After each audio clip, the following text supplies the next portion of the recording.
Hello and welcome to A Case for Death Metal's Greatest Album.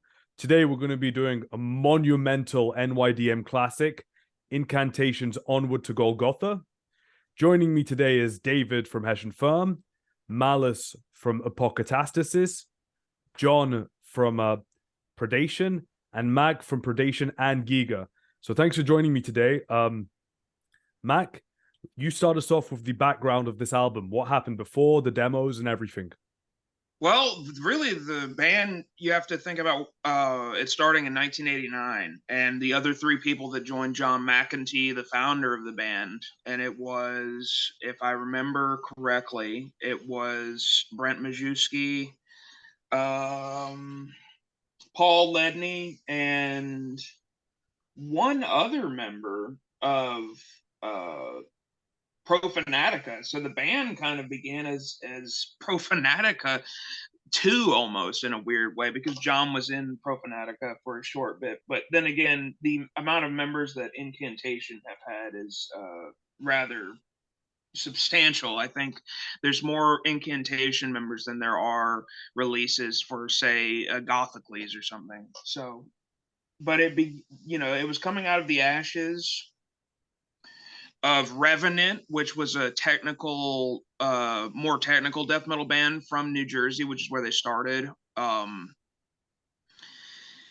John wrote a song for them, and they basically told him, like, this song is too brutal, it's too slow, it's too dirgy. It didn't work for them, so he decided to go off and do his own thing. And other bands that were kind of commingling at the time, like Mortician, John was in Mortician, but he eventually started doing his own thing in Incantation, and it was this whole thing about combining more bestial death metal with a slower dirge of, say, a lot of the doom metal that the guys would like. Yeah. So, a lot of the songs on, Onward to Golgotha did appear on the previous demos. I think the first demo was literally like a Hellhammer cover and Profanation or something, if I remember correctly. And then you had Deliverance of Horrific Prophecies was also another single that they released before the album and everything.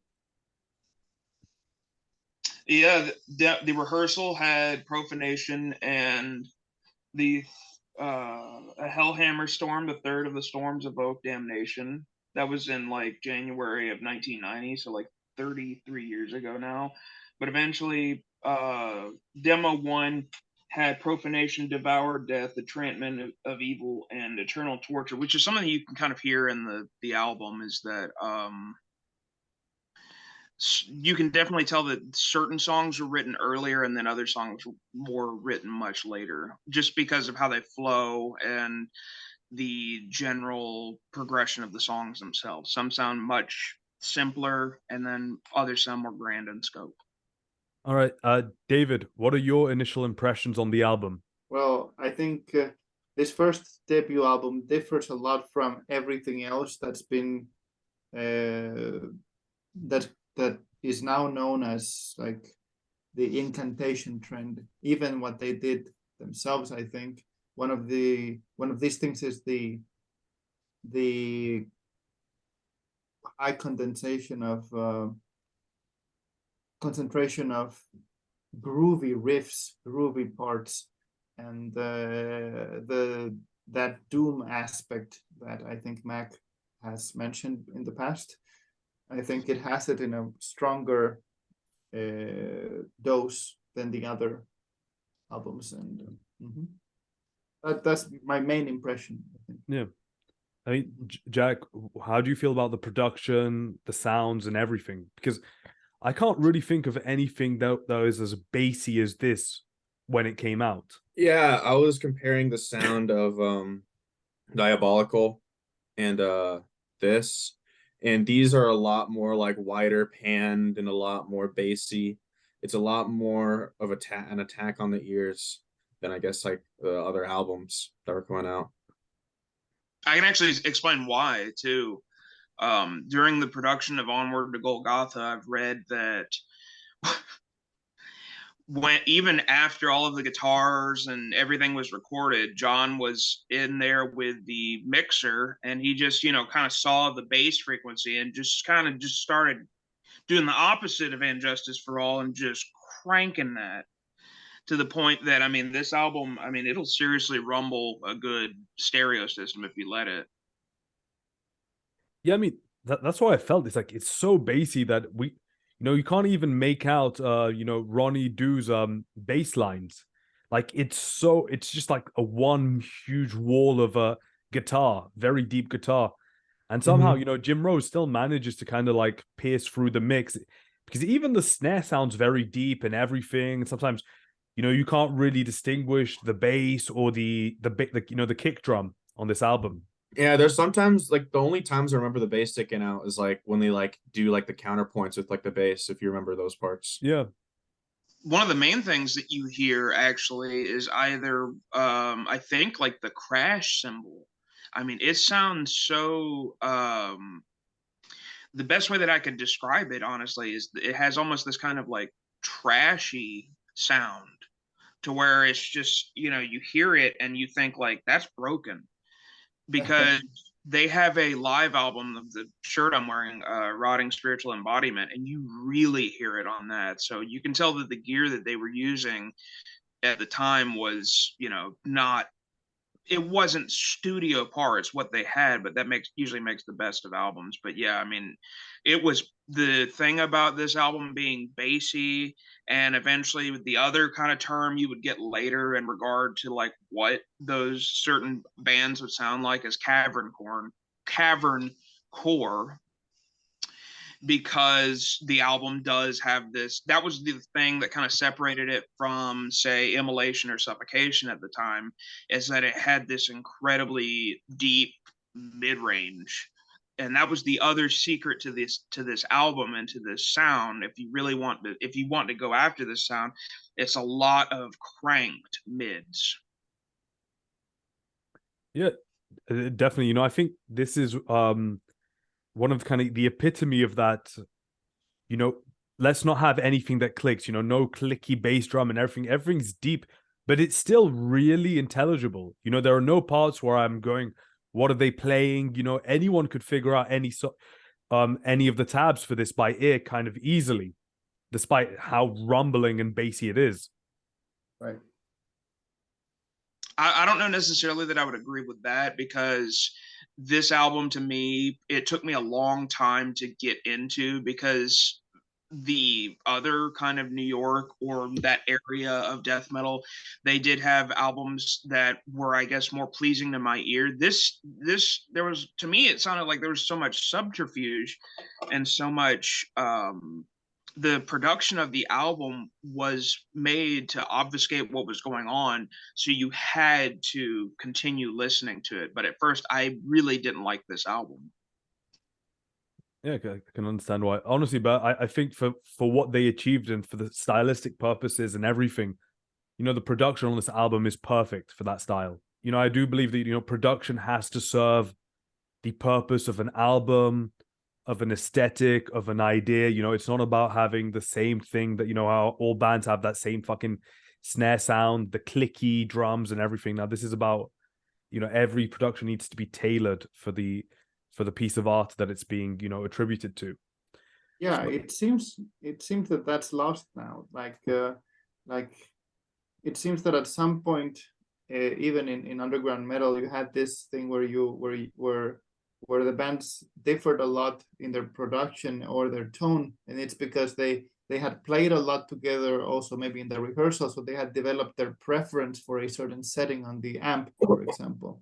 But now all of the bands are going for a correct sound. What's the correct way that the guitar should sound, the correct way that the drums should be recorded, and how they should sound. And I think that's what you're pointing at, that it's they all sound the same now. Yeah, because they haven't developed their own taste for it.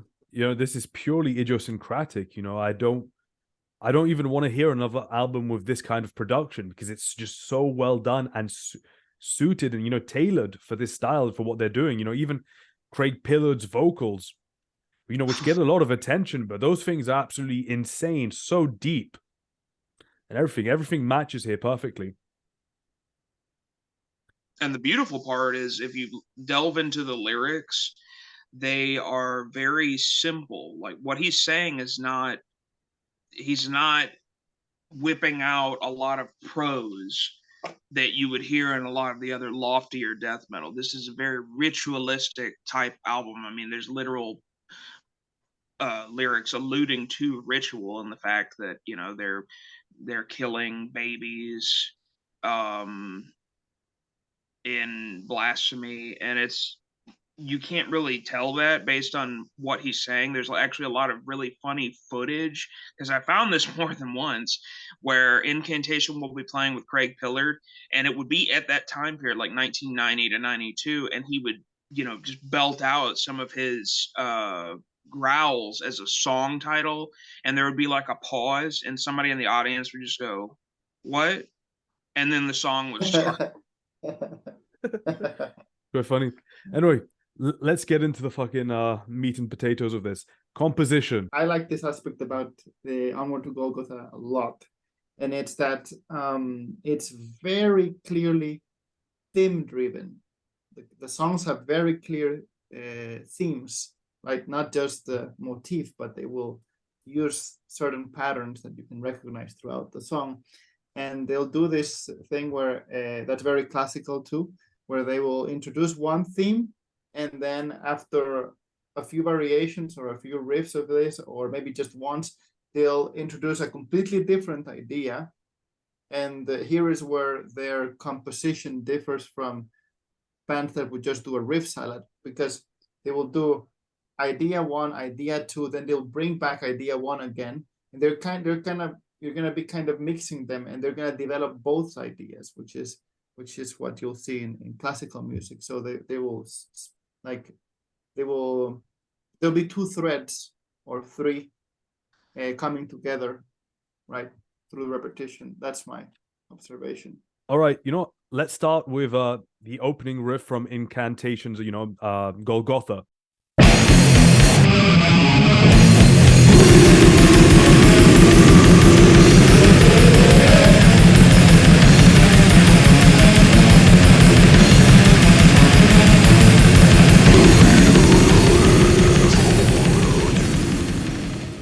What I love about this riff, it really shows what David's on about, because you look at it, it's like essentially, it goes chugging to tremolo, right?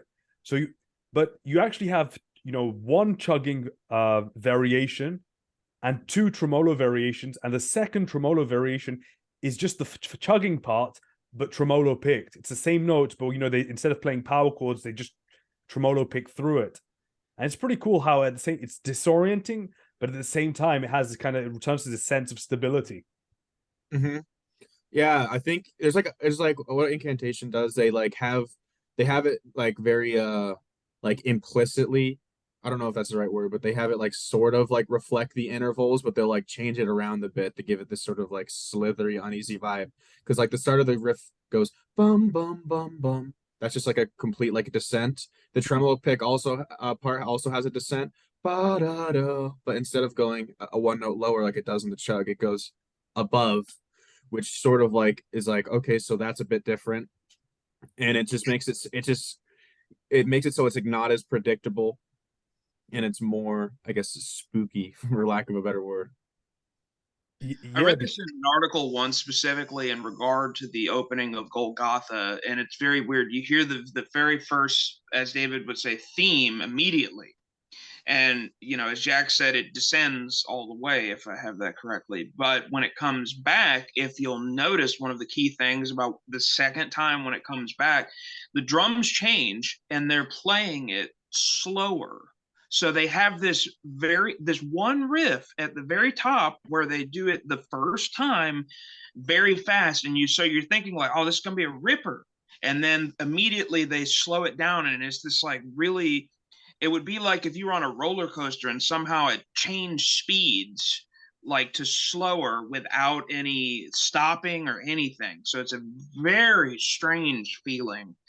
I remember when I would hear this, and you would think like, oh, this is going to be like a super fast opening, but it's not. And then what ends up happening is they slow it down, and the second theme develops, and then they start to meld the two, which is just brilliant. Yeah, you know, especially when you get closer towards the kind of like, because you know this album has a lot of these little pseudo choruses, you know. So I'm thinking like a minute in where it just feels like both ideas have been literally shoved together, you know. Yeah. And then there's so many tempo changes, you know. I've seen some tabs where they're literally saying that that every variation the tempo changes by about like 4 BPM, which is weird because the band do sound tight. It doesn't feel like those are random tempo changes, but they're very you know, aware of what they're doing. It reminds me of, you know, Altars of Madness, which had a lot of really weird tempo changes in it as well. Well, yeah, you could tell, oh, I was gonna say, you could tell this album was not like, thankfully, like modern albums, this wasn't recorded to a click.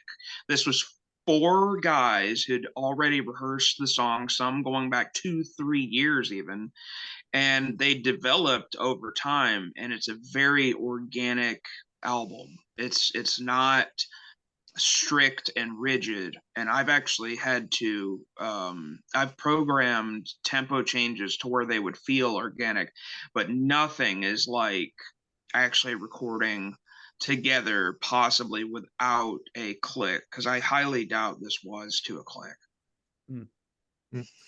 What I was gonna say is I can see where this is happening, especially in the second riff of this song, the one that goes like ba-da-da-da-da, ba-da-da-da-da. Like the tail end of that part, that is a completely different tempo from like part A of like the riff. But as it like it's like the one that goes like ba na na na na na pinch harmonic at the end, you know the one I'm talking about? Yeah, I know exactly what you mean. During the tail, it like progressively slows down. It's sort of a struggle to get to like the end of like the phrase, and it just sort of, you know, enforces the urgency of like the riff. You said that they rehearsed these things years before they recorded them, right? And they developed them through rehearsing them. Yes. So they also developed an organic relationship with each other, and I think that's the clue. That's the key to be able to introduce those organic changes, because they play them so much together. They know each other so much that they go into those feelings, let's say, very naturally, and variety to the music. Mm-hmm. Yeah. John, any comments about this riff? I wouldn't really expand much upon what you guys have said. Just the part that sticks out to me the most is just when after the first variation of the first riff, they sort of use much of the same notes, but just, you know, slower, gradually. Dun dun dun dun dun dun. That's just the part that really sticks out to me the most. I don't know. And you know, one thing that makes this album superior, actually, to some of the things they did later on, is as many of these great foundational death metal albums of the peak of death metal, is that they're very symphonic. This is a very symphonic album, in a way that none of their other albums really are. In the other albums, they're making riffs. They have their structure and everything, but this multi-level variation of tempo and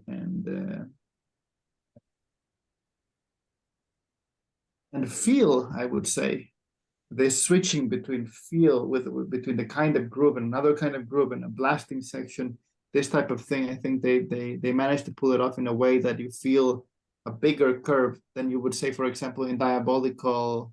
What's the name? Diabolical something. Conquest. Yeah. It's definitely very interesting. I mean, you know, I think I remember this quote by Old Disgruntled Bastard, which is really pertinent, where he said, you know, you take a lot of the kind of European death doom bands like Asphyx and what have you, and you see, when they play the chords, they're really on the time. It's on the beat, you know. It's on the 1, it's on the 3, it's not on the 2, on the 4. But here they're very good at like kind of, you know, those a lot of those slow you know, chord parts. They're very good at doing them in this kind of like slithery way. You know, sometimes it feels like it's coming just behind the beat, like, you know, it's still on the beat, but really at the end of the beat, if that makes sense. They're You know what I mean? slurring. Yeah, exactly. It's I mean, the only reference I could have to this is like a lot of jazz, where sometimes some of the guys are kind of like, you know, either pushing the beat or pulling the beat. Here they're definitely pulling it, and it's so subversive in sound. You know, it really evokes what the lyrics are on about. It's insane. Yeah, I would say that aspects of the music in general like that are really what gives the whole album a very specifically sinister feel. Yeah. Um, I wanted to share regarding the sinister feel. I think, yeah, I mean, I agree with you completely. However, I think it's also the composition itself. It's the notes itself. I think I told you guys that we covered this song with my friends years ago, and I proposed we did the fourth track, spiritual what? I'm very bad with the names. Rotting Yes. spiritual embodiment. Rotting spiritual embodiment, and so we each I think I tabbed out the song for my the other guitar player, and we each memorized the parts on our own. And the first time we got together in the rehearsal room to play it, when we started to play the first section, it was really weird. I mean, we weren't aware of those slurring, that slurring approach you mentioned. We just played the notes, and it felt very weird. Like I had goosebumps all over my skin just playing that song for the first time in the rehearsal room. It was incredible. So I think it's the composition itself. It's the aura that is Craig Pillar the main writer of this? No. So basically John McEntee wrote the lion's share of this material, but this is probably the reason why this album stands out, and this is actually something Old Disgruntled Bastard also pointed out, was the fact that Craig Pillar did have writing credits as well. And he said that the particular quality that he brought to the music, to John's music, which is, I think John brings that kind of sinister, slimy, slurring aspect to it. Craig brought a muscular aspect to it, kind of like how Deicide would play a lot of their music. It would be very heavily downpicked and Neanderthalic, but it gave it kind of like a locomotive behind it that future albums don't have. It doesn't have near the same engine that this album has, and I think that's primarily due to Craig Pillard. So yeah, it would be primarily John and then Craig, and then I think the other two might have had a couple things, Ronnie Dio and Jim Rowe. Yeah, you know, let's jump into Rotting Spiritual Embodiment.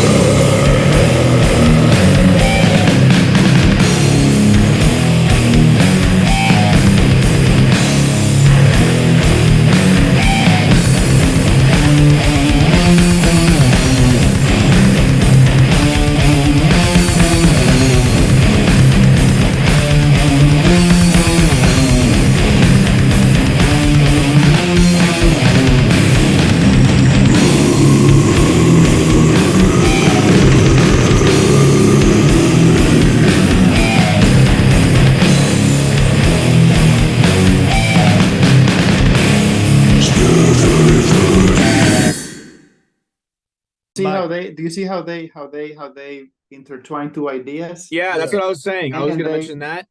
So the riff before it, that's like a pretty typical, like just like a Death Doom-y riff. But the riff that comes right after that, it follows the same sort of chugging. Oh, the Follows the same trill chugging pattern. Yeah, it follows the same chug pattern. But the thing is about that riff, how it starts off, how it repeats. When it repeats again, it does another trill at the beginning, instead of just like starting out with the chugging, which kind of Yeah. They makes do it different, this, and they it's do off different kilter. repetitions. They should different Mhm. number of repetitions, so that you where instead of having like blocks that you could expect, you kind of feel shifted into the new section. You kind of feel pushed or delayed. I don't know if you got that feeling.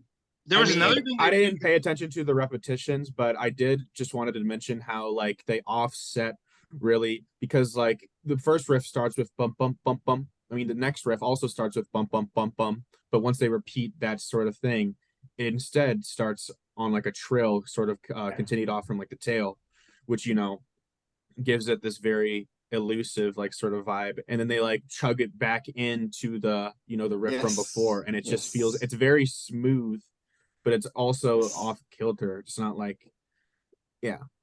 one I thing think that particularly, there was this one trill where the end of the phrase goes da da da, where it kind of has this it messes with where the downbeat would be, and it's very effective. Yeah. I mean, Yes, yes. that Yeah, I alone was gonna right comment That's on what I that. wanted to Yeah. highlight. That you're right, Mac. Yeah. That's Mhm. gold.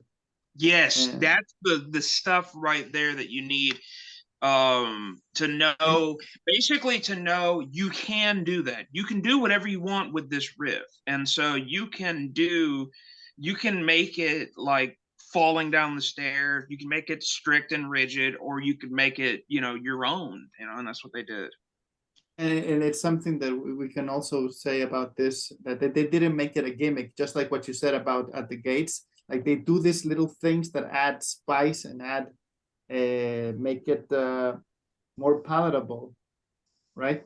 Less square-minded, but they don't make it a thing where they just keep doing it and keep doing it No, until they you're don't do used that to ever it. again. Yeah, like the way they do it is very organic, and it oddly reminds me of like a few moments on like say Master of Puppets and Ride the Lightning, where Metallica sort of has like these like little idiosyncrasies at the end of their riffs, where it sounds like it's almost off, not off beat, but it's sort of like rushing or delaying in an odd sort of Mhm. way. Oh, that's Lars Ulrich not being able to play the drums.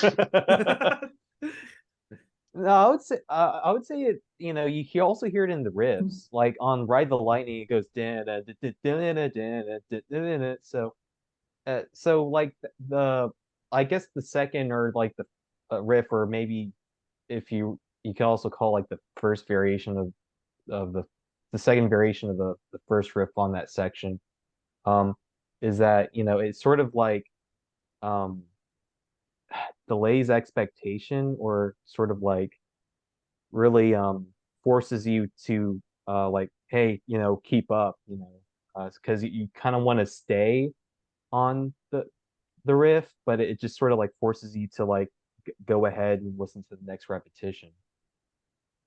I think the Right. other thing that's brilliant is that each of these bands, from Suffocation to Immolation to Incantation, they all have their own unique way of using pinch harmonics. And the way that Incantation does it is completely different than, say, Immolation would do it, where Bob would kind of bend um, the pinch harmonic. Here it would be more of, like in this riff, there's just a very quick pinch harmonic, like, and you have to it's a very quick technique you have to get familiarized with, where you're having, I imagine this whole riff is down picked, so you're going from down pick to pinch harmonic back to a down pick. Yeah, I want to comment a bit on the melodic aspect of that riff, because even if you were to remove the rhythm, the melody is still pretty impressive. The combination of notes, right? And I think what's really interesting is they do the kind of opposite of Suffocation. Where Suffocation go from chromatic to consonant, mainly with like the use of major thirds. Here's the opposite. It starts off melodic, consonant, and then kind of drifts off into chromaticism.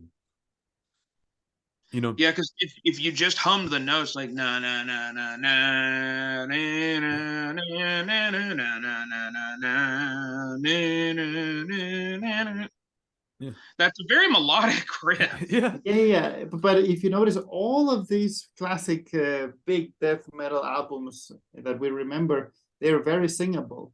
Most of them, even Immolation with the weird notes, you can sing it. Yes. Yeah, I think that the freaking scale they're using. You guys know what the octatonic scale is? Yeah. Oh yeah. It's like da da da da da da, just like a bunch of like half steps like stacked on top of each other. I think it's like half whole for like 8 notes. The first that part of the riff, that's an octatonic, but when they go into like the trilling part, that's a bit more like just chromatic rather than octatonic. It And was that's a not. good trick. I can tell you that at no point anyone said, "Let's do this in octatonic." I know Yeah. That's what I do. That's what I do, unfortunately. Yeah, they are able to, they feel more organic and natural because they're just following the feeling of it. They're just being free about it. Yeah. I mean, Yeah, you know, the issue is that there are a lot of different octatonic scales, right? But I think Well, there's only 2 because like you can either go whole, half, or half Yeah. whole, half No. whole. Yeah. you're talking about diminished, not octatonic. What do you mean? Diminished- No, he's talking about just doing half step, full step, half step, full Yeah. step, or full step, half step. That's diminished. that is diminished. I think Yeah. isn't octatonic the same as diminished? No, No, octatonic is an 8-note scale. 8 Well, notes. So that you is have- also 8 notes. Yeah, but you have different 8-note scales, right? And the thing they all tend to have in common, right, is that because it's 8 notes within, Well, 12 notes, there's a lot of chromaticism. Well, I think there's only 2 8-note scales you can do because you Nah, can't dude, put 2 dude, half I- steps.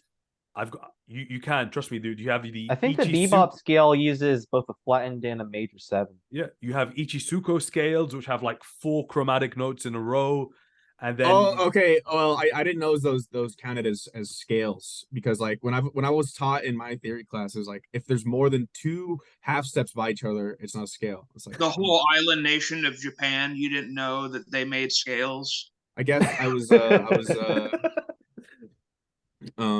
brainwashed into exclusively Western. Eurocentric.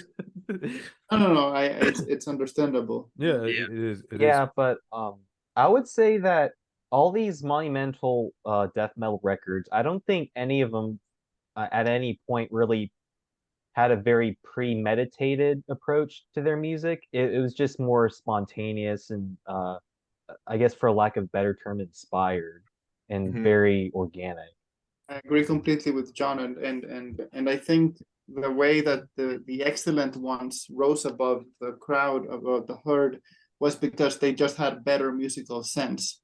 They really kept it together. Because actually, if you listen to a lot of the albums from this era, a lot of the releases and demos, there's a lot of bullshit. There's a lot of bad albums, right? And also, right, they're just a different kind, but they're also more entertaining because you can feel that everybody's trying to experiment with something, right? They're all doing their thing, to a certain degree or other. But now you don't feel that. Quick aside, those bullshit albums that you mentioned, those are worth exploring more than anything coming out now. That is true. That is true. That is very true. All right. Let's move on to our next sample, Christening the Afterbirth.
Is that really the only time that they use keyboards the whole album? Yeah. I've not even noticed until now that they were actually using that. Yeah, it's like a pretty sure it's a violin sort of pad. Yeah, well, no, I knew that they used keyboards because I wrote that down, but it's just I didn't know that that was the only section. Also, this is another way of how David mentioned developing ideas. Before this section, the riff right before is like a sort of more death metal-y version of it. I think it's like about like a half step down. It's like boom, ba down, boom, boom, boom, boom, boom, boom. Like the riff right after it, like the one we just played. That's just a sort of slow version of it. They changed some notes, but it follows the same sort of like interval like principles. And I think that's what Incantation does quite well. They like take these like sort of interval like motifs and they'll like uh play the or they'll like move them in like ways that wouldn't be like traditionally like harmonically like I guess correct, but because like I guess the intervals remain the same, they're able to make it sound consistent without having like the correct harmony. Yeah, also what in this part, what I find really interesting is just how the synths are only panned to the left side, like 110% to the left side, and just how well they kind of harmonize with the guitars despite some subtle differences between them. I'm pretty sure it's just homophonic. Right? Yeah. It's probably probably right. The thing that I always find interesting is I wonder if it was in the studio that somebody said, why don't we throw keyboard on that? Or if it was planned. That would be something I'd love to find out, because I think the more interesting answer would be is if it were planned. If it weren't, I also wonder if it were not planned and somebody said to use a keyboard there, I wonder if that's the first time that they've had to confront their music from a musical and theoretical standpoint. Like, what notes are we playing there? I wonder if that was like the first time that they ever had to do that. Mm-hmm. Yeah. I wouldn't be surprised. I mean, shoot, I mean, planning just to have one synth part on your album and it's just like a homophonic, like octave above your main riff. I think they just thought it would sound cool. Yeah. And they just Oh added no, it at I the know end. that's probably definitely like it was in the studio that happened. But still, it would be fucking insane to find out that that's if they were like the one time that we'll have keys. I mean I mean, to be honest, since I like synths, that sort of makes the song for me. I mean, it was already a good song, but it makes it one of my favorites. Yeah. Just because of that section. Oh, I love synths. I mean, this is pre-Infester, so it's just Mm-hmm.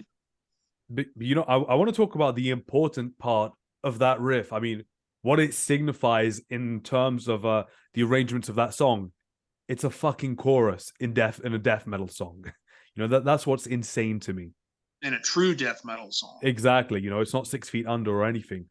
So it's something so rare. Yet it works. It doesn't feel forced, and it doesn't feel like a lot of even great heavy metal has this tendency where it needs to kind of run back to the chorus somehow, some way. I'm talking a lot, a lot more about the kind of more complex bands like Adramelch from Italy, where you have a lot of parts, but they still, it's going to end up with a fucking chorus played, 8 times instead of 4 times. But here, I love how it's used so sparsely, and it's just absolute perfection within the context of this song. Yeah, it's only 2 times they how many sing times? this. I'm pretty sure 2 it's only 2 times? times. Mm-hmm. Yeah, I mean that's why you wouldn't call it a chorus. I think, in my opinion, in the pop song way, it's just the main section. I believe. Yeah, like the overall structure of this song and as well as maybe one or two others is that there's like a chorus, but there aren't like other like verses that would make it be A B, or just like this verse, second verse, then chorus, repeat. It's it's like the chorus is like amidst a whole song where the structure isn't a pop format. And I would say this is really in contrast to stuff like Deicide. Like even their early stuff, Deicide has a traditional like verse chorus format to their songs. Yeah, they were. I mean, Deicide were heavily like old pop music oriented, like Yeah. stuff like that. I think a lot of the early death metal bands are kind of still taken from like thrash metal because Metallica had like verse chorus, but it was all about those big extended bridges that sort of like move the song forward. And a lot of early death metal, like Morbid Angel, Altars of Madness, like specifically Chapel of Ghouls, Yeah. that like Yeah. it has like a verse chorus, but it has this giant bridge that sort of is like, okay, so this is what makes the song. And then in addition to that, anytime you saw it or heard it live, Trey would do like an hour-long guitar solo. So like that became like their signature track for the longest time. Yeah. But I think with this is in a way, if you don't want to call it a chorus, because what's interesting is things like chorus, verse, bridge, stuff like that, they are components of a song. Now, what's the key definition of a song? It's something that's sung. Can we construe what death metal growls are as singing? I don't, and the reason I don't is because then these don't become songs, these become compositions. So in a way, this section is more like a capitulation or culmination of material, and it's very powerful. I think this is true of Onward to Golgotha, and I think the other comparisons are pertinent. It's not true of Altars of Madness, it's not true of early Deicide, but it is true about Onward to Golgotha, I think. What specifically? The fact that we should call this, we should call these tracks compositions rather than songs in the pop sense. They don't fit the pop. I guess. Well, I'm gonna make an argument right now for Profanation, at least sort of, because Profanation, the first half of that song I think is sort of not. I don't know if I'm right saying pop, but what it does, it has like these two riffs. They sort of do an A B section on, and then they go into the chorus, and then they do this twice, and before they're going to the chorus, and they have that section at the end, which is completely different riffs before the final. I guess sort of chorus at the end. Even when the structure's a little bit like that in some of the songs, which happens with At the Gates in the Red in the Sky is Ours, I personally wouldn't think that immediately makes it a chorus. Yeah, and what Mac's observation about the vocals does change that a lot, because you can't really sing along that chorus. You don't feel it. The chorus doesn't even feel like a highlight more than a progression, another progression in the song, in my estimation at least. Would a more technically fitting term be refrain rather than chorus? Yeah, I think that's a great term here. But though, I am inclined to disagree with David here, because it does still have that one line, christening, the afterbirth. I know it can't be sung, but we're not dealing with tonal vocals here. From a rhythmic point of view, it still has that kind of chorusy aspect to it. You feel it. I personally think that Profanation is still a better representation because it has like that sort of like verse chorus thing at the start before they change it at the end, of course, before going to the second chorus, but it still has that sort of thing. And the thing they repeat on there with like the lyrics being repeated and stuff, there's like a riff that precedes it that leads directly in it. It follows like a similar structure. It's kind of like sort of like referencing it, so it leads into like a smooth transition into the chorus. Like it starts with like the same first like couple notes, like boom boom boom. I think that's at 1 minute in Profanation, and that's sort of I don't know if I'd call it a pre-chorus, but I think it sort of is a good reference that leads into that sort of like repeated section. Profanation is a very early written song, and I think that one in particular, let me check, I think that goes back to even the very first rehearsal. So that's a riff Paul Ledney stole for Havohej. So that song has a riff Paul Ledney stole for Havohej at 1 minute 35 seconds. But I was just gonna say, like, so that was probably, you can notice this with Effigy of the Forgotten as well. I tend to like a lot of the songs that were written immediately before the album was done. The same thing here with Incantation. The 3 songs that I picked, you could tell that they were written much later. And songs like on Effigy would be like Seeds of the Suffering, and that's why I picked songs like Rotting Spiritual Embodiment or Christening the Afterbirth. These were songs that were clearly written after they got all of their kind of speed metal out of them. Like there's not really anything left of what could have been construed as speed or thrash at that time in these songs. And when I think of Onward to Golgotha, I think of Rotten Spiritual Embodiment, and that's why I chose that song for us to play, because it was also the most progressive, the most interesting compositionally to me. Yeah, And I would for say me, that that's the yeah, I would say that the song titled "Rotting Spiritual Embodiment" gives the best summation of the lyrical themes throughout the whole album. Which is, rotting corpses, zombies, and defiling Christ. Yeah. Well, that particular one is about like almost like an inverted baptism, I think. So yeah, I mean it's perfect. Because that was another aspect to him at that time. All right, you know what? Let's put on Profanation.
Yeah, so that riff that starts off at what's the 4 minute mark to the end of that song, uh it sounds like it's in a major key because if you were to say, the first note being like the root note, the next 2 notes, I don't have a good ear for intervals. I That's don't know a if Jack major can, third and a and perfect a fourth. fourth. Boom, Okay, that's what boom, I boom. thought.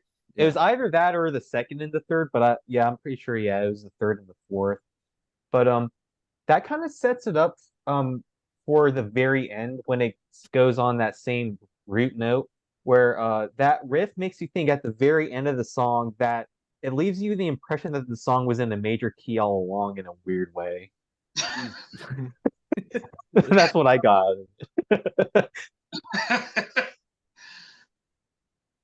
Yeah, someone wanted to expand on that final riff I mean, part. a lot of the intervals are still like reflecting each other, like how I mentioned before.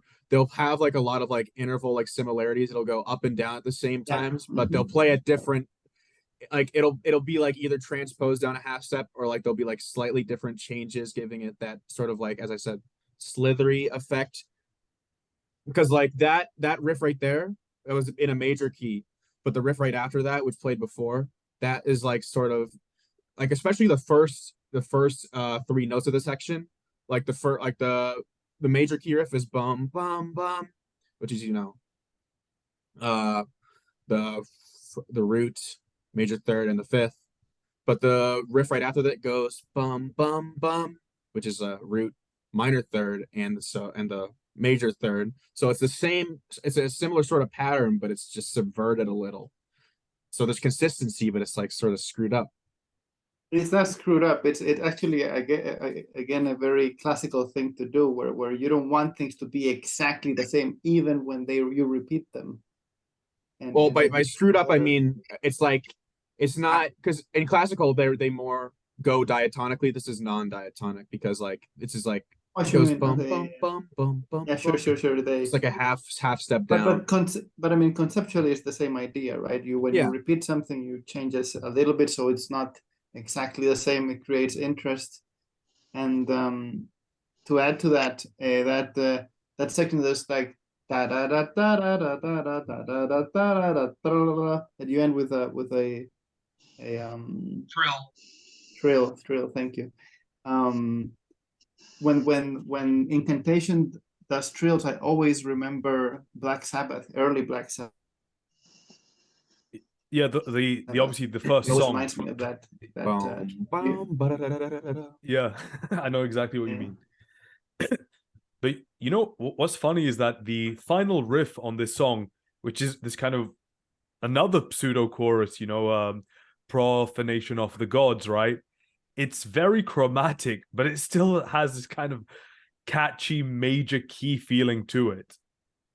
I think for me, because I can't necessarily remember the melody right now, I'm not as familiar with this song, and I wish I was right now, and I'll probably will remember this always. But the thing for me that always sticks out is just the drums. It's like finally you can hear the kicks, and it's very prominent. This would be almost like, I mean, it's very clear this would be how you would end a song in like the old way of doing death metal. This is like almost like a how the kicks sound a little bit like flip-flops. But I mean, I like it. I mean, the whole sound. But if you really concentrate too much on them, they're like that was either had that. Yeah, it's a lot more dull than your clicky Morse sound sort of thing. I like them. Yeah, I mean, I prefer them too. Well, for this style, yeah. Yeah, you do want like a really deep bass drum. So when it does come time to do like a part where there's going to be a quicker succession of notes, it's going to sound weird. Because you're used to just grooving or hitting it really hard. Now it's like time to do, the thing where basically the reason why all the Morrison stuff was clicky, or why you had stuff like Rick Rubin Slayer albums and they sounded the way they did, it was because that was really like the first time people had heard drums. I remember King Fowley, he called it the boom tap. It's like that's why people love Rain and Blood so much, because you can finally like hear what the drums are doing. Yeah, definitely. But, we mentioned the using the click to record or not. I wanted to go back to that. I don't think that they used one at all. Yeah, exactly. And I think that the metal bands today, they have it wrong. Like in classical music, you train with a metronome, but you don't perform with a metronome. You don't record with a metronome. The metronome is for when you are learning, for when you're trying to get better at being on time, but you should not perform on it. And now I was gonna say now, go ahead. Sorry, go on. We need a metronome with a retardando. I was just gonna say that the click, I think, for a lot of people today is a crutch. People will be surprised. Like my drummer was surprised once that he dropped out, like he dropped his sticks or something like that, and I kept going as far as like the riff was concerned, and he was like, "You're 100% on it," and I'm like, that shouldn't be a surprising thing. People should be able to play their songs 100% of the way through without the use of a click or anything like that, because I think a lot of times you can get used to clicks. Give me anxiety. It makes me feel like I'm doing work, which it shouldn't feel like that. And I think it frustrates musicians that are good, because they think, I know this drummer who's on the technical side of things, and he feels like he's no good for the studio. I know he can play very well, but he thinks he's no good because, you know, I'm not very good following the click, so I know I cannot be in a studio. And I mean, that's not true. That's not true at all. Yeah, like there's some producers that, you know, especially the kind of producers who sort of have the mentality that there's a proper way of doing things. Like there's some producers that will straight up tell you that no, you gotta play to a click track. Like I think there's like this one guy on YouTube. MacCauley knows who this is. Glenn Fricker. I think on one video, Spectre Sound. You know, one who's an Studios, asshole, like a production asshole.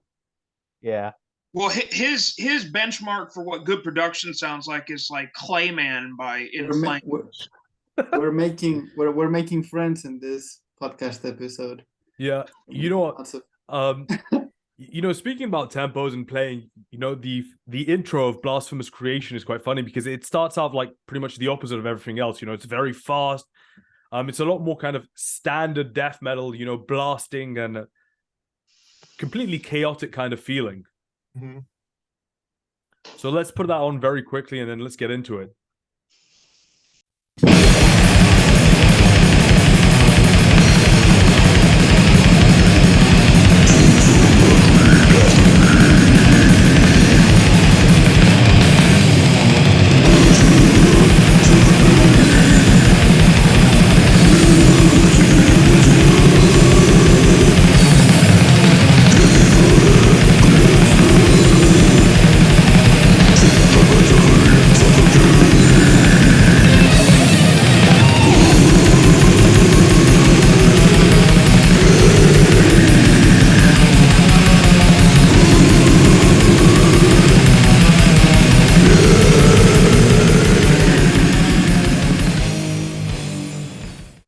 That's where you have that just that chopping crash or ride cymbal that he's using. That if you listen to live performances, it's even more powerful. But it's like it's such a driving, bestial sound. Like this reminds me a lot of Blasphemy. I think he's doing a double kick on the bass drum. Reminds me more of like the Virgin at Birth era Cannibal Corpse when Paul started to do those like mid-pace blasts with the double kick. Yeah, the Cannibal Blast. Yeah, but that sounds so much more subdued than this. Like this is like going for it. Yeah, it's very aggressive and in your face here. Yeah, what can you tell, you know, Jack, what can you tell us about this riff? Well, I didn't write about the intro riff. I wrote about the two riffs after, which is like I have them labeled B and C. But basically, I just want to bring up, I think a sort of signature incantation style of like riff or sound is sort of exemplified by these two riffs that like come after the intro, because it's like what they'll do, I think they chop these whole, you have the whole phrase, but if you chop them up, all these parts of the phrases are quite similar to each other. I'm going to call them sub riffs for now. So like, let's say it's sub riff number 1. That part is like bum bum ba-na-na. That's the second riff of the song. And bum bum ba-na-na-na. That part is reflected in part B of the song, but instead of like, you know, it goes from C to E flat in part A, but it goes from C to F in part B. And once they hit that E flat or F note, they play like the same melody. It's just transposed a step up. And that's what Incantation does a lot. They'll have these like sub riffs, but they'll like transpose them like up and down, just changing like where I guess the like I'm just changing like the key is, and it just gives it that, like, as I said before, Slytherin sort of vibe, because it just shifts everywhere. Like it goes up and down, but he has like follows a similar like interval principle, so it still maintains a level of connection. And another interesting thing they do that I'd like to bring up in part B of the riff, where it goes to bum bum, which is where it's more in like F, it follows the same like intervals and stuff, but it has a phrase extension that makes it a 1 bar longer, or not 1 bar, but like a couple beats longer than part A, because they both end on ba-na-na-na, like that sort of thing. But there's 2 more notes at the end of part B, which just offsets it just a little bit more, and they're like stressing those like minor second notes like within the scale, like ba-na-na-na-na-na-na-na. And it goes that then goes into the next riff, which I have labeled riff C. That just rides off that minor second dissonance, and it does the same thing where it's like there's sub riff, the first sub riff, which is like in 1 key, and then the next part is transposed a whole step up, and they follow really like a lot of the same logic, and they just like very, very well develop into each other. Yeah, definitely. I think we've done the entire, everything that needs to be said about the composition. Any final thoughts on composition before we move on to worldview and aura? I think one of the big riff styles that they like to use on this album usually comes in the form of like the intros. They'll have like those big dumb riff intros with like, like homophonic like lead playing like the same melody, but they'll have like some weird techniques in order to like separate it from like from the bottom, like the bottom like rhythm guitar. Like they'll maybe do like a whammy bar dive or some slides, but it's the same general melody. And I think that's like a cool sort of riff style that thank you for bringing that up, because I was listening to the album today when I was walking, and I was thinking exactly about the intros. Like the intros in this album, they really feel like intros, not like they're just going into a first riff, which is what it's the case with most death metal bands. I just wanted to do, if we could do one more, Nick. Sure. I'd love to do Deliverance of Horrific Prophecies at 1 minute 59 seconds. All right, let's put that on.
This includes another section I want to talk about too, so thank you. All right. You're welcome. I love this track as well, but it's just when they have that note that and they just hang on it. When they finally do that, it's just like the only way that I could describe it, the words that are coming to my mind right now, is almost like suspended animation, and then it finally like drops when it gets to the next one, then like the double bass are included with it. But it's just like these parts, to me in particular, more so than like say their speedier riffs, I think this is where you get your atmosphere from. This is where you get your feelings in general about the album from.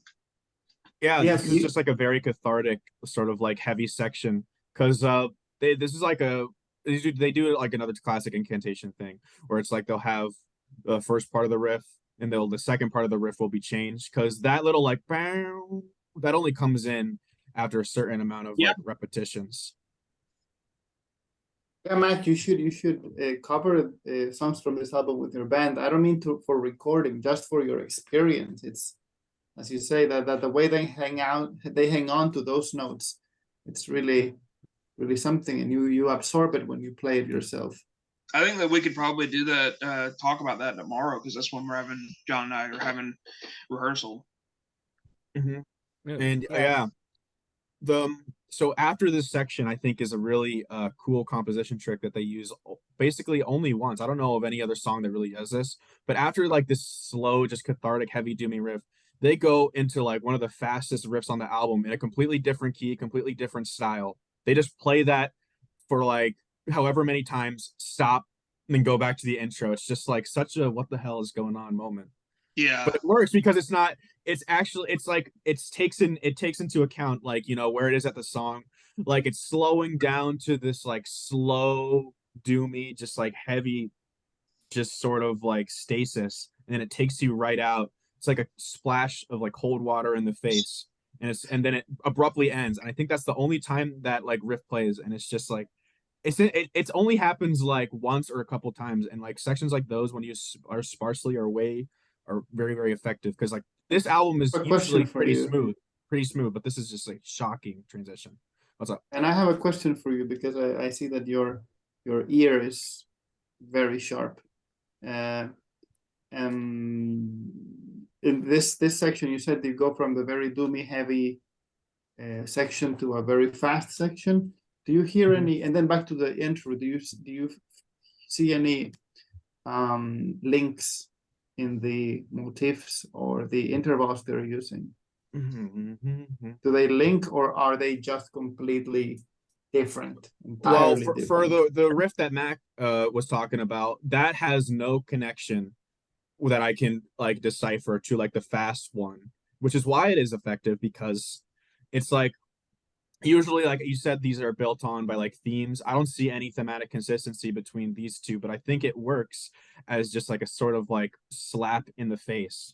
Yeah. And the other thing I was pointing out was that they do the theme thing, but they also do the introducing a new idea and then coming back to an old one and so you have two ideas and they'll flip between them. That's the other thing I was. But they do have these standalone riffs, like in Rotten Spiritual Embodiment, where you have this the after the intro section, you have a very fast. I don't know. I can't even do it with my mouth, but it's very fast, and you I know never the part see you're it again. talking about. You never see it again, and it has no relation to anything. Yeah, But that's exactly what that fast riff right after the riff Mac was talking about like symbolized, because I have the structures written down. That's riff F that only plays once, and then Is that the one that goes is that the intro. one that goes that has that like diminished like We're that talking about in this song, in Deliverance of Horrific Prophecies? like it's the one that plays after the riff you mentioned. It goes banana, banana. I forgot Yeah, how exactly it's it Oh, goes. okay. it's It's quite right after. it's really interesting riff as well. Because while there is a huge tempo shift, it's actually a bit slower because it's played in triplets and not in it's no longer in fourths, and then every kind of bar ends on a power chord, right? Where they hold the power chord for like one beat. So it's very funny. So you've got this. So you have technically you have like what you have four flurries, right? And it follows a lot of the kind of interval logic that you find on this album, where it starts, all right, let's play like on a go up a major third, and then instead of going back down, goes to a chromatic ending, right? It's really interesting in the way they get a lot of mileage from a lot of very similar melodic ideas, just because the rhythms are just absolutely insane on this album. Yeah. I will say though, it's not triplets, so I think they like are adding an extra bar, but it's not in triplets. It's still in like straight A. It's like bump, bump, bump, bump, bump, bump, bump. No, honestly, it sounds like it's but triplets.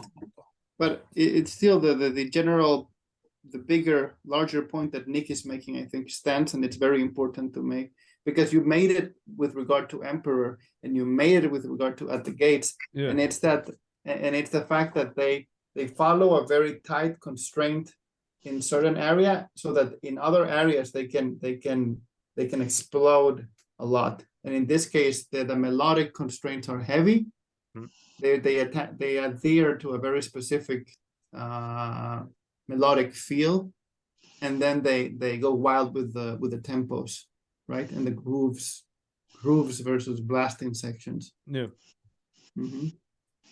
Well, I still think even the melodies they can have some mileage out of, because as I said before, instead of just like pertaining to like, you know, your typical harmonic, like traditional harmonic structure, they like have their own sort of logic where it's like they just like use these like single notes and transitions to go into like very, very different keys, or like it's not like a typical like chord progression. It just goes into these very, very strange directions, and that's because they're not held by any like, you know, harmony, because they have their own sort of Right. logic. Are you familiar with old European music that's not based on keys but rather just on motifs? On modes. Are you very familiar with that? Just that if you study that a little bit more of that, then you get a key to underground metal, to underground death metal, for instance. oof. You know what that reminds me of? A brief detour. It reminds me of the Colombian band Condor, you know, because they're very inspired by a lot of the troubadour stuff and a lot of that kind of you know, that Occitan kind of mythology and the Gnosticism, you know, where they had a lot of those bards would have a lot of, yeah, the kind of traveling musicians would be very modal and very kind of, you know, completely outside of any form of consonance for that time. And you can be sure that in Condor everything is on purpose, because those guys are not like the primitive kind just experimenting. They're super on purpose with everything they do. Mhm. But it's true, you know, that like with these simple tools, like Jack said on this album, it's just so easy for them to go in any direction. You know, we were already talking about that literal major key riff, but it works because it feels natural. You know, it's not like you know, if it was blasting and then some kind of like you know, pop song chord progression came out, it'd feel weird. It It's just doesn't ever convey the pitfalls of many major works, including a lot of classical work to me, which is that it would sound happy and trite. Yeah. It Yeah. never Yeah. sounds like Yeah. this. This Yeah. sounds I honestly never picked up on the major key stuff until this really, because it sounded like it not only fits, but it just sounds very alien. Like it sounded more like they picked I remember I think earlier you were talking about like a root note, which would be C since they're playing in C standard, and it would go to say major third and then perfect fourth, and then the next one would go root minor third, major third. They're descending. If you'll pick up on what they're doing, they're going from, you know, they're ending on like the previous one's first note. So root minor or root major third, perfect fourth, root minor third, major third. If they kept that motif going, the next one would be like root major second, minor third. If they kept doing that type of thing. So what they're doing, it follows a logic more based on there, if you could imagine the guitar and not really a theoretical way, and I talk about this a lot with my teaching, but in a mechanical way, where it's just going like open and then perfect fourth would be fifth, so it would go open 4 5, open 3 4, you know, it's just descending in that kind of manner.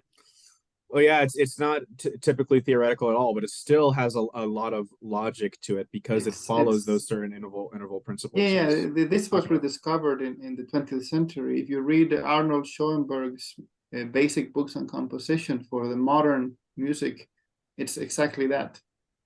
So, all right, so now we're just going to play a little final section. This is a personal favorite of mine. It's the weird kind of tapping solo in Eternal Torture.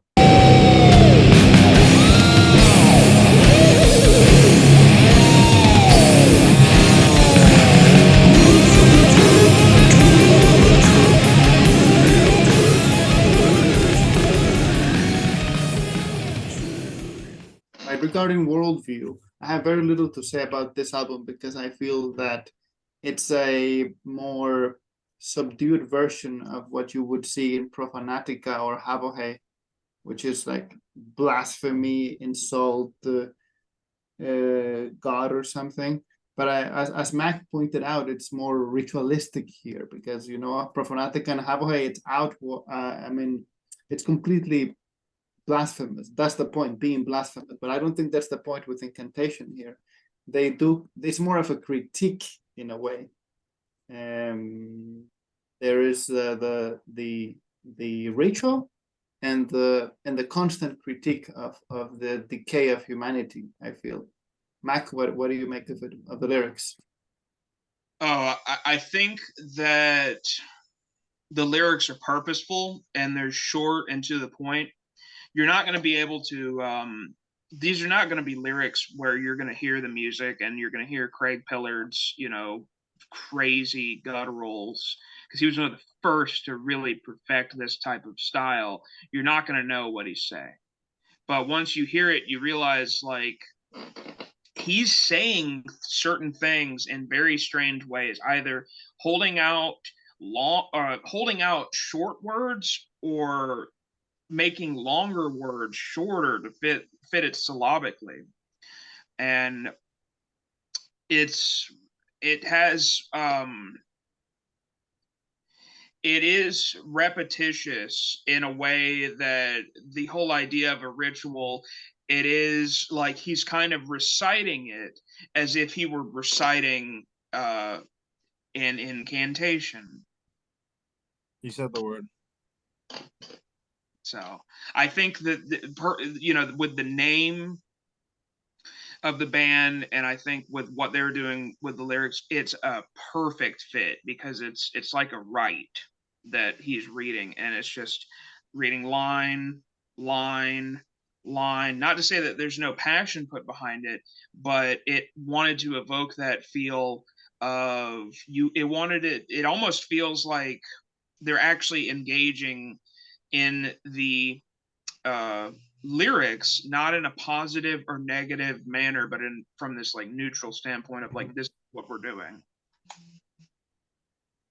Yeah, I think I like the Incantation Profanatica sort of comparison. I think that you can you can draw a lot on that because Profanatica is very explicit with like what they're saying. Like literally the whole point of Profanatica is to be as blunt as possible. And one thing I like to compare like their album covers and just like track titles and stuff.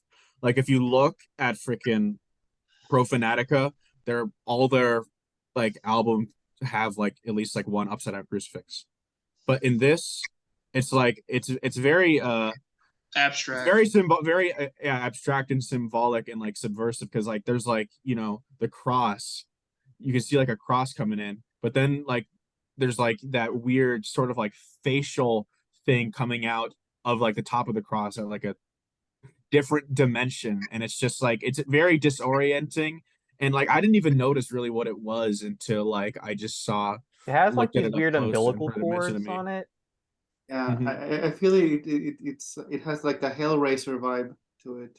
Well, the cool thing Incantation about this particular album cover, and I think up to at least Diabolical Conquest and possibly Blasphemy, this was done by the same woman actually. So there's kind of a what's interesting is having like a female kind of touch on these album covers. They're very beautiful and haunting to look at. But let me actually see what the name Miran Kim, she did up to a certain point, and I read in an interview where she said because of her faith she could not participate anymore in making album covers for Incantation. Based. But that, I mean, so it's really fascinating that they had somebody who was a Christian woman, not typo negative pun intended, doing these the album art for these albums that ostensibly are, I think in another way, it has that ritualistic vibe, but are much more grandiose in their blasphemic scheme. I Go ahead. oh I think it's sort of poetic how like once she stopped doing artwork, we got an artwork from Paul Ledney, which is like, Profanatica is just dumbed down a lot of dumbed down incantation riffs and structure. And that's when the incantation music also dumbed down. You know what interests me a lot about the lyrics, if we're talking purely about the lyrics, even the artwork and everything, is just, unlike Profanatica, where the kind of finality of things is the inversion of Christian values, especially sodomy for some reason. There's a lot of sodomy in Profanatica.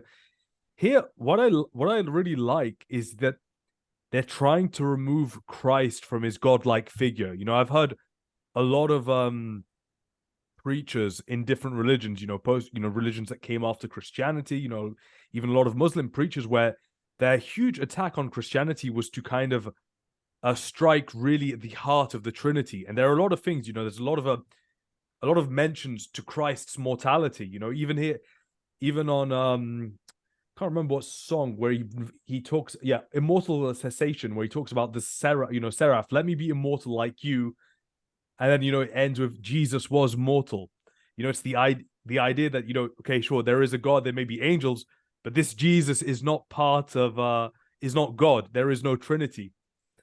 And it's even some of the stuff like, there's a pretty famous painting, which I'm sure you guys have seen before, of, it's quite graphic. It's Jesus Christ getting sodomized on the cross by Roman soldiers. Mm-hmm. You're right. There's also that, where it's kind of like, I don't know if you read 1984, where they kind of humiliate the main character into giving up on his beliefs. There is this idea of, there's a lot of sarcasm and humiliation here, Obviously, Golgotha is where, where apparently back then they would crucify all the criminals and where, Christ died. The place of skulls. Yeah, but it's quite funny how much mockery there is, and just it's kind of a lot more of an ideological attack rather than the kind of Latin American "fuck you, Jesus Christ, I hate you, Jesus Christ." Yeah, like it's critical without being resentful. Yeah, it's a smart criticism. The best way that I could describe it is like Jack was kind of saying earlier with Profanatica, and I remember in past talks he kind of talked about this.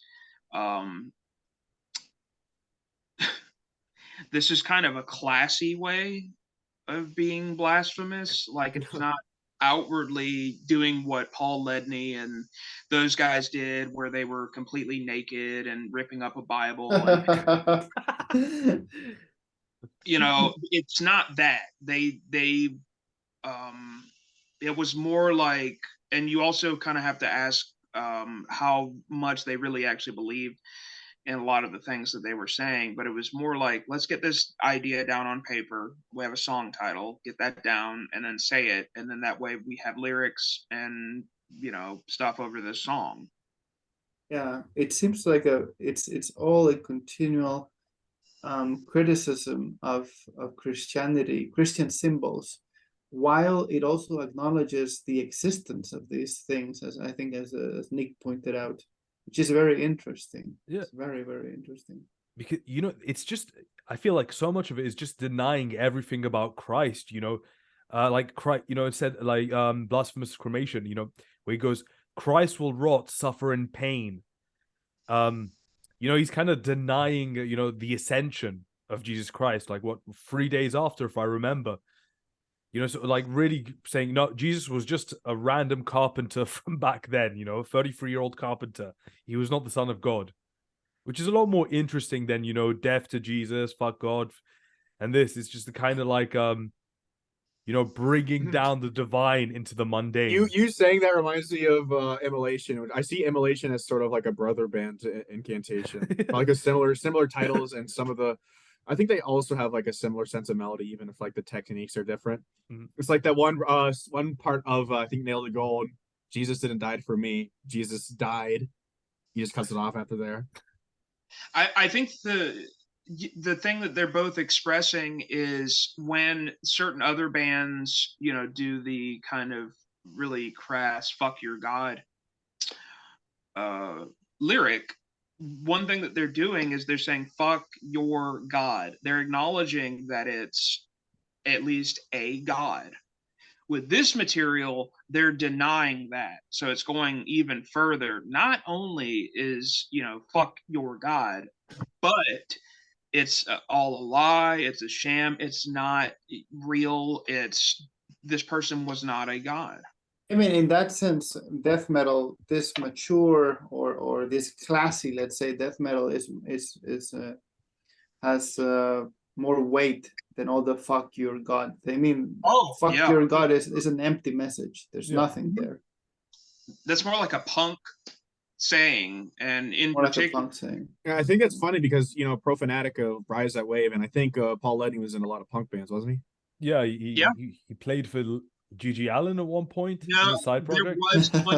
There was going to be a G.G. Allen project, but it never happened. He was good friends with him. Yeah, I mean, you can definitely tell. I mean, and I know people are leery about talking about this, but there's clearly more of a relationship between black metal and punk than there really is with death metal and punk. I mean, yeah, those like freaking Under a Funeral Moon has quite a bit of punk riffs. Yeah. I think the reason why is because a lot of people that are not necessarily masters of their instrument can perform either punk or black metal, and there's nothing wrong with that, but I think that because it has much of a lower bar for entry and being able to write something, that there's almost like a kindred spirit between the two, whereas with death metal does require at least a lot more techniques and a grasp of your instrument more so than either of the other two genres. I mean, yeah, and like I a lot agree, of although I would like to quickly interject that it can't be the case with Dark Throne. It's impossible for that to be the case with Dark Throne. Are masters of their instrument. Oh, yes, yeah, you hear them. Their single death metal album is masterful. Yeah. Yes. I mean, I'm not saying that they had punk influence because they were bad. I'm just saying that it just existed there. No. No, Like, and I also see Mac's point, and I agree. I'm just saying, in Dark Throne in particular, I would not say it's because. Oh yeah, okay, yeah, I see what you're saying. Yeah, but I'm going to say this: the floor for death metal is higher than black metal, but the ceiling for black metal is higher than the ceiling for death metal. That's a really good point. Yeah. I don't know if I would agree. Like, what is the clarification? I need more clarification on that. I'm just saying that it's easier to make black metal, the dumbest black metal, than to make the dumbest death metal. But it's harder to make very good black metal than to make very good death metal. I came to this conclusion years ago. Yes, that is true. To make really, really good black metal, it's a lot more difficult than to make very good death metal, because death metal is straight up a technical thing. Yeah. I mean, you gotta have the feeling, but it's a technical thing. But with black metal, if you don't have a certain like gnostic or connection to the universe, you won't. Yeah. You'd never get there. Yeah, it requires a certain spiritual inclination. Yeah. All right, guys. I mean, one last thing, Jack. I was going to ask you one last thing, and because I think we've talked about it before. I'm sorry to interrupt you, Nick, but it was I remember before, it was either you or somebody else had talked about this particular album being one of the early brutal death metal albums. And could you speak upon like how this album in particular relates to what later would be known as brutal death metal? I don't see much of the relation at all, but I do think that it was influential on Infestor, definitely, which is has a lot of brutal death metal and signs, but I don't think this is a particularly BDM-esque album. It's more in the vein of Death Doom. Oh, well, of course, but I think that there's this quality to it where you could hear the kind of first-time listeners would hear both, say, this album and, say, a later brutal death metal album by, say, maybe Disgorge or something like that, and it might have the same effect where you have absolutely no idea what's going on with the instrumentation. I think how you can compare it to Disgorge is that Disgorge has these like sort of like chromatic like riff maze sort of riffs where it's like I don't want to say like 12 tone necessarily, but it has a lot of these like just like shifting around the scale, not really like repeating the same notes at all.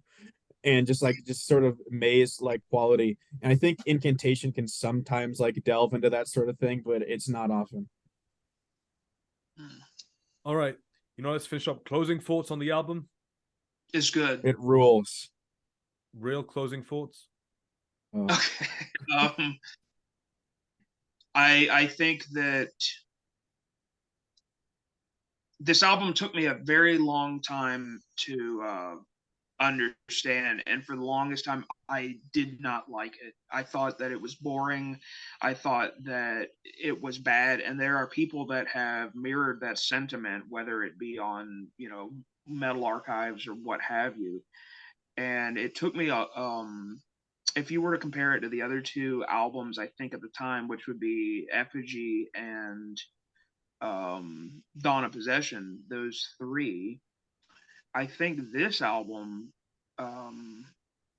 possibly after Effigy, simply for the Legion of Veracity breakdown, but this album probably had a lot more to do with death metal and its longevity in the future than any of the other two, because I don't really hear people imitating Effigy of the Forgotten or Dawn of Possession. Mm-hmm. I I mean, I think I'd say that Effigy, I think most brutal death metal is just sort of riding on the suffocation wave though. a lot of it. Like I that would- one freaking Greek band in Veracity is just like suffocation riffs played in a more like simple song structure. And I think unfortunately the problem that it has with that, and you could say this with any type of band that was influenced in a for lack of a better term, spiritual manner, is that it's entirely aesthetical. It's superficial. It's like, oh, we heard this cool part, so let's do the whole album being that cool part. That's kind of like, I mean, that's what Cavern Core is. So yeah, exactly. It's like the whole Pantera big dumb riff ideal, where it's like, why don't we make the whole damn song the money riff? Those are Phil Anselmo's actual words, and I think ultimately for so many idiots. idiots, It works. Mm-hmm. Unfortunately, it Oh, is the bad I ideas, know. but the good aren't. But you know what I'm going to say about this? This is honestly, I think I can't remember from where I heard it, but I think the quote was initially badly used, but it's the kind of platonic ideal of death metal. Well, it's the closest thing that we have to the platonic ideal of death metal, meaning that if there was one album that represent what death metal was, the abstract idea of death metal, not talking about any bands, but it's Onward to Golgotha. yeah, this is it. This is the one that you would imagine, it's, I mean? It's because every other kind of album in death metal album, no matter how great they are, they have their own kind of idiosyncrasies, their own kind of diversions. But this is death metal in its purest state. And if there ever was an abstract ideal for death metal, this would be the album. And which is why it's so good, because it is literally the most death metal that death metal can be. I think, I think I'd agree. In that sense, I think it should be an album to be, as we are doing, studied, but also studied practically. Like you should really learn the riffs. The drummers should really practice. I mean, I know I said that about At the Gates, and I probably say that about Emperor too, but that's because they're super classic albums. And I think that's how you would get a lot of benefit from them. They're worth playing. They're worth playing them yourself. All right, so this is the recap. We're going to go through everything quickly. Mac, get us started on the background. Background of this album is that it came out of the ashes of both Revenant and Profanatica into becoming a this bestial ritualistic death metal beast known as Incantation, that were not afraid to actually incorporate the doomier aspects of metal into their music to create the atmosphere that they're known for. All right, Jack, initial impressions on the production? on the production. While the guitars are very, very bassy, of course, they have just like this very like encompassing quality, very like hard panned. I think the guitars are probably like the most like noticeable thing within the mix. Yeah, so everything's basically. David, how about the composition? Like, what are your initial thoughts on the composition? The thoughts of the composition is that the clear has very clear thematic statements. Then they play with the motif, comes from that theme a lot. They tie in. That's how the songs get recognized, even though they have a lot of not a lot. They have some parts that are very different from the others, which gives them a sense of excitement. And then we have the groove versus blasting sections, and we have the thing you mentioned, the tempo changes as well, which I think is very important. Yeah, but you know, we can say like the main compositional tool kind of that repeats throughout the entire album is like idea A, idea B, and it's the kind of like fusing of both of those ideas throughout the song, developing them together, you know, as a kind of like right that and everything. And so, you know, there's a lot of catchy parts, a lot of weird stuttering rhythms that go all over the place, and it's a very interesting album that has a lot of rhythmic freedom despite its kind of melodic limitations, upon which it bizarrely does a lot of stuff. You know, we've spoken about a lot of different kind of singable melodies, even major key melodies, but it always does that from its own kind of set of limitations, right? Like many bands, and I think that's the important difference between this album and possibly future Incantation albums, is this was a band that had been together for a couple years, and in that time they were able to develop a language which they could speak together, and it formed this music. And I think that's what made it so indelible. Yeah, and I think a lot of the riff, there's like certain types of riffs that I picked out that I think are like very, very like, you know, that is the Incantation style riff. And I think the most unique one is where they'll have like this whole phrase, they chop it up into sections. You have your first phrase, which is like, you know, your melody. But as you go, as I go through the phrase, they take this melody, but they transpose it up and down in like disparate keys, but it's all like held together by like following a similar interval like principle. Yeah. John, any final comments on the composition? Not really. Nothing that I can add to what has already been said. It's just, you know, the way the songs are put together, I find personally that it takes more time to familiarize with any one song than, say, anything by Morbid Angel or Deicide, for instance. It's just the way the themes are carried out, I guess I wouldn't say complexity, but just the way they put things together. It's sort of more of like a like you have to have like approach it like wine tasting or something. Where you know there's like, oh, there's the notes here, you know, this aroma. It's classy, Yeah. like we were saying earlier. Yeah, like back like a year or two ago, I sort of developed this concept of my mind of beer metal versus wine metal. That is a great way to call it. Wow. This is top tier wine, man. This is Dom Perignon. But yeah, so yeah, essentially what you're saying, you know, it's twisted despite not being overly complex because it's so far away from the mold of bands like Metallica, which had, you know, verse, chorus, extended bridge. This is it's completely its own thing. And even though the parts repeat a lot, they're never repeated the exact same way. A lot of minute tempo changes that sometimes even happen between the bars themselves, you know, within the riff.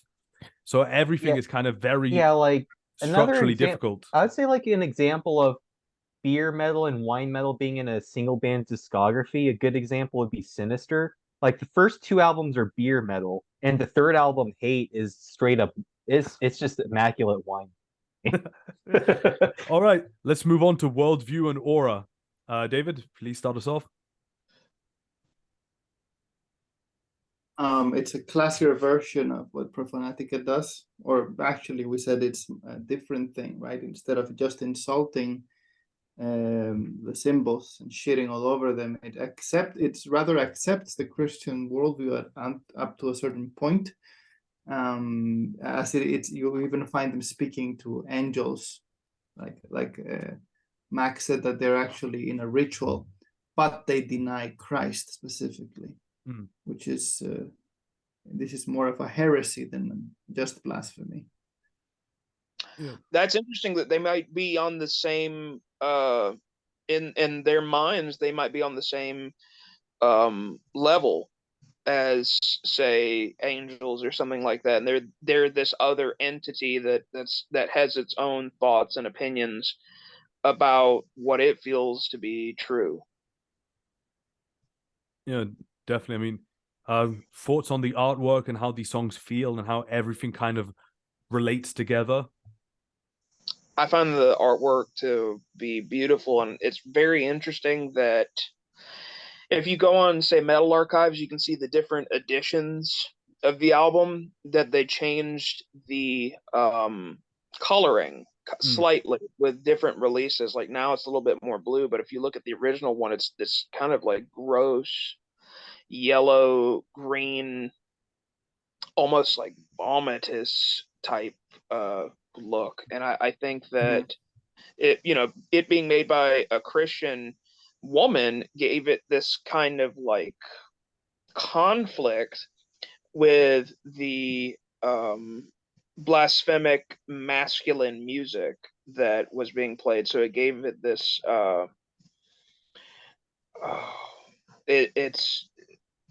it's a not a balance, but it's like an almost like two magnets, like of the wrong polarity, like being pushed close to one another, and they're trying to repel. But this is that moment right before they do that. Yeah. So yeah, I think it's interesting how the artwork is how like it sort of like represents like some of the songs and stuff, because like the cross, you can see the cross. It's coming in from like this way, but like there's like a sort of like facial figure coming up, and it's like they're coming from different dimensions and they're just like converging, and it gives it this very disorienting, like shifty, twisty sort of vibe. And I think that it really exemplifies the music quite well. Yeah, because the music's constantly twisting, whether it be the timing, the riffs. Just how they like develop like the motifs and just take them in like different sort of ways. It's disorienting. So, final thoughts on the album. I think the one thing that we were talking about, and I've actually heard this in regard to this album. This is going to be a very, very strange statement, but the statement is that this is the first death metal album, in that it finally rid itself of all of the parts of any speed metal, any verse chorus structure. This was the first time where this is death metal almost in its purest form. I think it's true, and what it's linked with what Nick said about the Platonic death metal album, because whatever we think right now today as old school death metal, it's specifically Incantation. Everything that we tag today as that, it's Incantation. Yeah. Right. Literally. Incantation is death metal's death metalist album. It is the death metal, and it is the first death metal, and possibly even the final death metal. This is death metal. There is such a strong case for this being, death metal's greatest album. It's very hard to deny it in many ways. Sounds funny to say it like you said it, but those who get it, what you're saying. Because they certainly couldn't top it, and they didn't try to. No one could. When they started doing Mortal Throne, it was a completely different feel. You could feel the influence that black metal had on that particular album. It was much more atmospheric and textural. This is straight ahead, just the next two albums, they have a lot more like traditional like consonants as well. Like they actually play an explicit like minor minor keys instead of just like kind of going around like chromatically with their own language. They'll intersperse some more, typical, We could go on melody. tangents forever. Yeah, we Yeah. could go on Because with this. It's a fantastic album, and I think, thank you guys very much for doing this, and we'll do this next time.